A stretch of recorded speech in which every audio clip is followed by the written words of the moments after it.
Good wishes, dear students. Now in this part of class 10th, we will continue with our lesson 13, inflation. Inflation, as I have discussed with you earlier, that inflation is a consistent rise in prices over a period of time. That is called as inflation. We have seen different types of inflation and effects of it and effects of the inflation. Now in this part we will continue with effects on production. A moderate rise in prices, that is creeping inflation, has a favorable effect on production, particularly when there are underemployed resources in the country. So as we have seen that different types of inflation, one is creeping inflation, where price rises slowly but gradually at less than 2%. So that is called as creeping inflation. So this is good for any company to increase its production, because supplier or the producer will fetch benefit from this as their prices are increasing, and they will invest more in an economy. Here, till the stage of full employment is reached, moderately rising prices prove beneficial for production, but a state of running or hyperinflation creates uncertainty in the economy and proves very harmful to production. So creeping inflation is a good sign and it brings development in the economy, consistent growth in an economy. But hyperinflation or galloping inflation, it is very harmful for any economy because it brings uncertainty amongst the consumers, and this uncertainty will cause uncertainty in producers as well as in government ruling. Hence, this type of inflation, when it is at very fast rate, then it becomes very dangerous. So the evil effects of inflation are stated below. First is misallocation of resources. If hyperinflation or galloping inflation comes or running inflation comes, then it brings evil effects for the society also. This could be misallocation of resources. Inflation disrupts the smooth working of the price mechanism. It leads to maladjustment in production. Producers divert their resources from the production of essential commodities to non-essential commodities, that is luxury goods. When price will be very high, producer will shift their production from essential goods to those goods which are not essential for the society. Example, luxury goods production, but it will be of no use to general consumers. Second is reduction in saving. Inflation adversely affects savings. So when price rise rapidly, more money is now needed to buy the same amount of goods and services than before. It thus reduces saving and hence investment. As a result, production is adversely affected. So when saving of consumers will be affected, when they will not have enough amount to save, then uncertainty will be brought. Third is discourages foreign capital. Inflation discourages the inflow of foreign capital into the country. The capital which is coming from foreign countries, it discourages that also. Foreigners do not like to invest in those countries where prices are rising. Rising cost of raw material and other inputs make the foreign investment less profitable.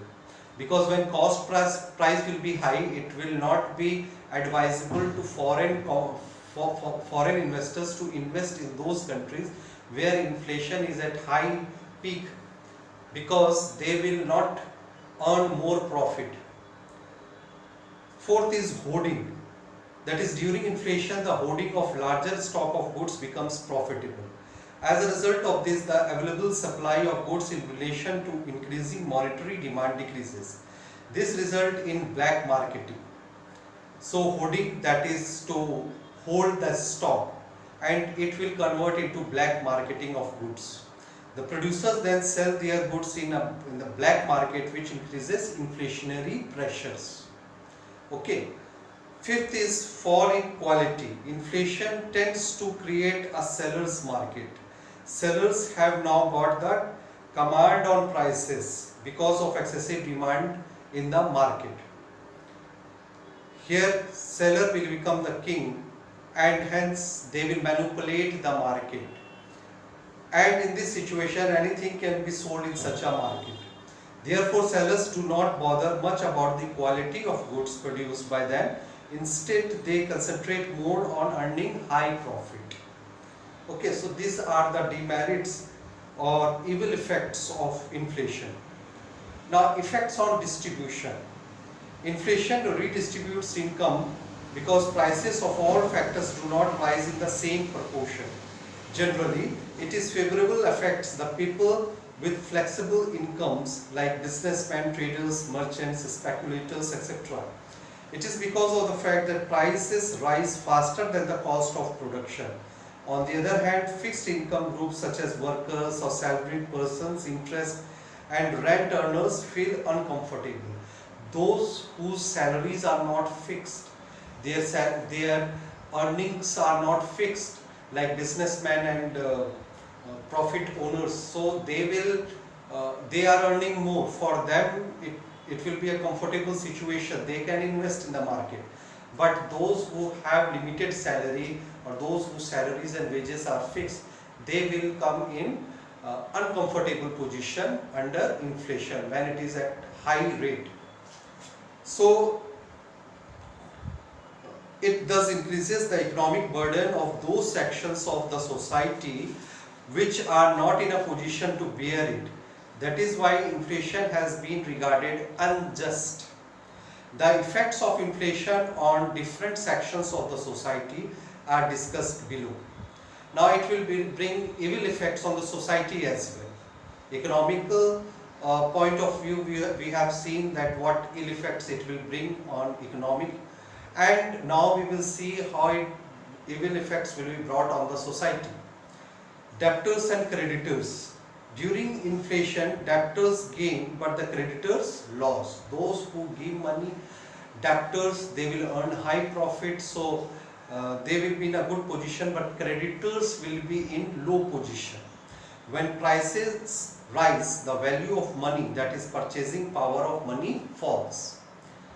The debtors gain because they now pay less in terms of goods and services. The purchasing power of money was high when they had borrowed, but low at the time of return. Thus, the burden of debt is reduced. On the other hand, creditors stand to lose. Although they get back the same amount of money which they lend, they get less in terms of goods and services.